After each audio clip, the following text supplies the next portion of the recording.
T P കേസിൽ Marad special കോടതി ശിക്ഷിച്ച പ്രതികളുടെ ശിക്ഷ ഹൈക്കോടതി ഇന്ന് ശരിവച്ചിരിക്കുകയാണ്.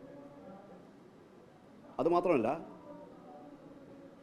നേരത്തെ സ്പെഷ്യൽ കോടതി കണ്ടെത്താതിരുന്ന CPIM-ൻ്റെ ഒഞ്ചിയം ഏരിയ കമ്മിറ്റി അംഗം KK കൃഷ്ണൻ, പാനൂരിലെ CPM-ൻ്റെ പ്രമുഖ നേതാവായിട്ടുള്ള ജ്യോതി ബാബു ഉൾപ്പെടെയുള്ള 2 പേര് കൂടി ശിക്ഷയുടെ ഭാഗമായി ഉൾപ്പെടുത്തിയിരിക്കുകയാണ്. മാത്രമല്ല, കേരളത്തിൻ്റെ മുഖ്യമന്ത്രി തന്നെ പച്ചപ്പാവമാണ് എന്ന് പറഞ്ഞ കുഞ്ഞനന്തൻ, അദ്ദേഹം മരണപ്പെട്ടപ്പോൾ വലിയ ആഘോഷപൂർവ്വം ആയിരക്കണക്കിന് CPM-കാർ വിലാപയാത്രയിൽ പങ്കെടുത്തു.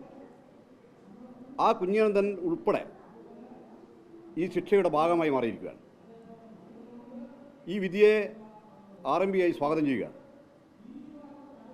ഞങ്ങളുടെ അപ്പീൽ അതിൽ ഒരു പരിധിവരെ ഇപ്പോൾ വിജയിച്ചു. ആ വിജയിച്ചു എന്ന് പറയുന്നത്, 1, നിലവിലുള്ള ശിക്ഷ ശരിവെച്ചു; 2, CPM-ൻ്റെ 2 നേതാക്കന്മാർ കൂടി ഇതിൽ ഗൂഢാലോചനയിൽ പങ്കാളികളാണെന്ന് പറഞ്ഞു. ഇവിടെ കോഴിക്കോട് ജില്ലയിലെ CH Ashokan, Onchiyam area secretary ആയിരുന്ന CH അശോകൻ ഏരിയ സെക്രട്ടറി മാത്രമല്ല, CPM-ൻ്റെ ഏറ്റവും പ്രധാനപ്പെട്ട പ്രൊഫഷണൽ സംഘടനയായിട്ടുള്ള NGO യൂണിയൻ്റെ സംസ്ഥാന ജനറൽ സെക്രട്ടറി ആയിരുന്നു. ആ CH അശോകൻ ഈ കേസിലെ പ്രതിയാണ്. ഒഞ്ചിയം ഏരിയയിൽ തന്നെ KK കൃഷ്ണൻ ഇപ്പോൾ ശിക്ഷിക്കപ്പെട്ടു. അവിടെ KC രാമേന്ദ്രൻ. അപ്പോൾ കോഴിക്കോട്, കണ്ണൂർ ജില്ലകളിലെ പ്രധാനപ്പെട്ട നേതാക്കന്മാർ ഇതിൻ്റെ ശിക്ഷ ഏറ്റുവാങ്ങിയിരിക്കുകയാണ്. പിന്നെ ഇതിൽ ബാക്കിയുള്ള ആളുകൾ, ഇപ്പോൾ ഞങ്ങളുടെ അപ്പീൽ എന്ന് പറയുന്നത്, ഇതിൽ ഒഴിവാക്കപ്പെട്ട, നേരത്തെ കീഴ്ക്കോടതിയിൽ നിന്ന് ഒഴിവാക്കിയ P മോഹനൻ, കോഴിക്കോട് ജില്ലാ സെക്രട്ടറി, ആ P മോഹനിലേക്ക് ഈ കേസ് അടുത്തുകൊണ്ടിരിക്കുകയാണ്. ഹൈക്കോടതിക്ക് ഇപ്പോൾ കാണാതായ ഈ കാര്യം ഉൾപ്പെടെ തെളിയിക്കാൻ ഞങ്ങൾ സുപ്രീം കോടതിയിലേക്ക് പോവുകയാണ്. ഇപ്പോൾ ഞങ്ങൾ കൊടുത്ത അപ്പീൽ, നിലവിലുള്ള ശിക്ഷ, കീഴ്ക്കോടതിയിലെ ശിക്ഷ തന്നെ അപര്യാപ്തമാണ്. ഏറ്റവും കടുത്ത ശിക്ഷ, കേരളം കണ്ട ഏറ്റവും ഭീകരമായ ഒരു രാഷ്ട്രീയ കൊലപാതകത്തിൽ ഏറ്റവും കടുത്ത ശിക്ഷ എന്ന് പറഞ്ഞാൽ വധശിക്ഷ ആവശ്യപ്പെട്ടുകൊണ്ടാണ് ഞങ്ങൾ ഹൈക്കോടതിയെ സമീപിച്ചത്. അത് സംബന്ധമായി 26-ാം തീയതി വീണ്ടും ഹൈക്കോടതി കേൾക്കുകയാണ്. അപ്പോൾ സ്വാഭാവികമായും ഞങ്ങൾ ഉന്നയിച്ച, കേരളത്തിലെ CPIM നേതാക്കന്മാർ ആലോചിച്ചുകൊണ്ട് നടത്തിയ ഒരു രാഷ്ട്രീയ കൊലപാതകമാണ് ഇത് എന്ന് തെളിയിക്കപ്പെട്ടു കഴിഞ്ഞു.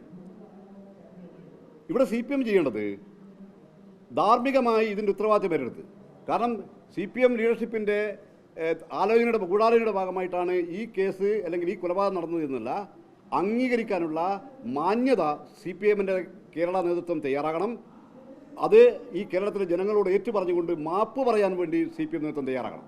CPIM-ൻ്റെ ഭരണ സ്വാധീനം, അവരുടെ മണി പവർ, അവരുടെ പാർട്ടിയുടെ മേൻ പവർ, ഇതെല്ലാം ഉപയോഗിച്ചുകൊണ്ട് പല ഘട്ടങ്ങളിലും ഈ കേസിൻ്റെ അന്വേഷണം അലങ്കോലപ്പെടുത്താൻ, അന്വേഷണം തടയാൻ വേണ്ടിയുള്ള എല്ലാവിധ ശ്രമങ്ങളും നടത്തി. അതിൻ്റെയൊക്കെ അതിജീവിച്ചുകൊണ്ടാണ് ഒരു പരിധിവരെയെങ്കിലും ഈ CPM-ൻ്റെ നേതാക്കന്മാരായിട്ട് ആളുകളെ ഉൾപ്പെടെ ശിക്ഷ ഉറപ്പുവരുത്താൻ ഇപ്പോൾ ഹൈക്കോടതി കഴിഞ്ഞത്. തീർച്ചയായും സുപ്രീം കോടതി അതിൻ്റെ ഏറ്റവും ഉയർന്ന രൂപത്തിലേക്ക് ഞങ്ങൾ ഉന്നയിച്ച ഈ ഏറ്റവും ഉയർന്ന ശിക്ഷയും, അതുപോലെ P മോഹനൻ ഉൾപ്പെടെയുള്ള ആളുകൾക്ക് ശിക്ഷ ഉറപ്പുവരുത്താൻ കഴിയുന്ന പോരാട്ടം ഞങ്ങൾ ഇനിയും നിയമപോരാട്ടവും മുന്നോട്ട് പോകും. തീർച്ചയായും ഇവിടെ ഒരു കാര്യം ഉറപ്പിച്ച് പറയുകയാണ്, CPIM-ൻ്റെ കള്ളക്കഥകൾ, കൊലപാതകം നടത്തിയിട്ട് നട്ടാൽ പൊടിക്കാത്ത നുണകളുടെ ഒരു പ്രചരണമായിരുന്നു CPM നടത്തിയത്. ആ ഭേദഗതികൾ മുഴുവൻ പൊളിഞ്ഞിരിക്കുകയാണ് എന്ന് സംശയരഹിതമായി ഇപ്പോൾ ഹൈക്കോടതി വിധിയോടുകൂടി തെളിയിക്കപ്പെട്ടു കഴിഞ്ഞു.